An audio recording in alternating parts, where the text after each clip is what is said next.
आप सभी साथियों का मेरे YouTube चैनल बहुजन सेंटर में स्वागत है। आप सभी साथियों को जय भीम, जय संविधान, जय मूल निवासी। साथियों, हमारे देश के प्रधानमंत्री पिछले 7-8 सालों में ये कई बार बता चुके हैं कि उनका 56 इंच का सीना है। साथियों, जब उन्होंने ये स्टेटमेंट दिया तो हमारे बहुजन समाज के सामने एक प्रश्न खड़ा हो गया कि उन्होंने अपने सीने का साइज़ 56 इंच क्यों बताया।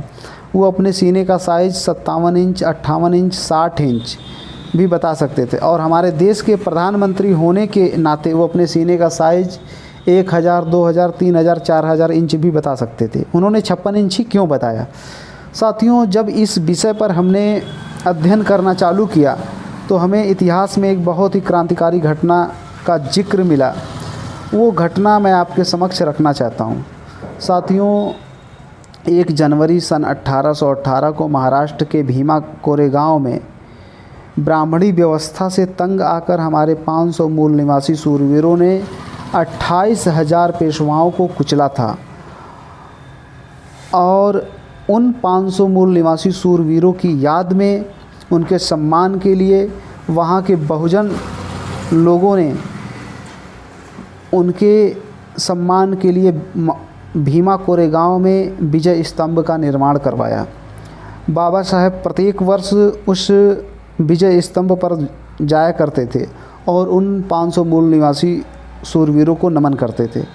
साथियों, इस क्रांतिकारी घटना की जानकारी हमारे बहुजन समाज के लोगों को नहीं है। यदि होती तो जिस पंडाल में हमारे देश के प्रधानमंत्री ने ये कहा कि उनका 56 इंच का सीना है, तो उसी पंडाल में हमारे लोग भी थे।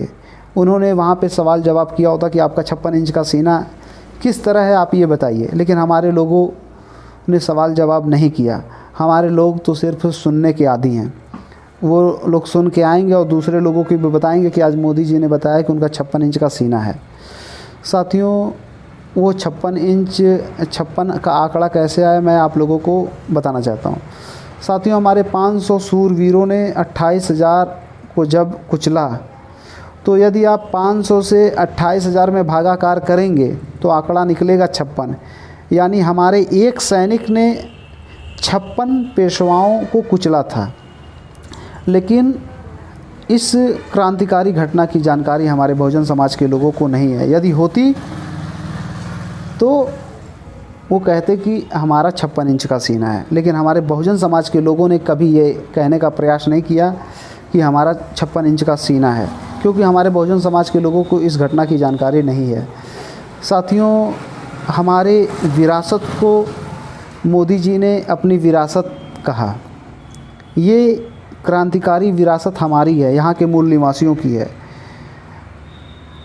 ये जानकारी आप लोगों को कैसी लगी, कमेंट बॉक्स में मुझे ज़रूर बताएं। और यदि आप लोग चैनल पर नए हैं तो मेरे चैनल को सब्सक्राइब भी करिए। इस मौके पर मैं इतना ही कहना चाहता हूँ। आप लोगों ने मेरी बात को ध्यान से सुना, इसके लिए आभार, धन्यवाद। जय भीम, जय संविधान, जय मूल निवासी।